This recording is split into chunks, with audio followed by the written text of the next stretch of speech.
Hello friends, welcome to my YouTube channel. In this video I am going to show you how to block email ID in Outlook. So if you are using Microsoft Outlook and you want to block any sender or email ID, so what you have to do in this video will show you how to do it.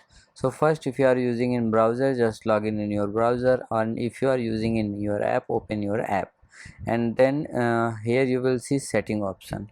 Okay, so you have to just click on this setting option.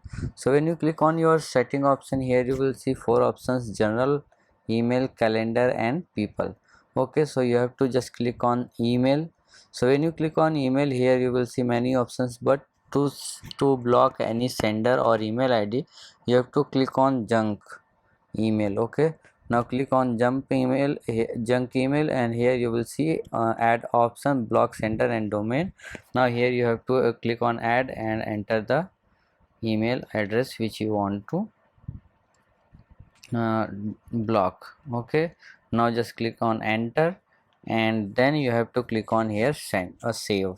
Okay, now I have blocked this account, this email ID. So like this you can block sender or domain in Microsoft Outlook. So if you like this video, please like my video and also subscribe my channel for more videos like this. Thanks for watching.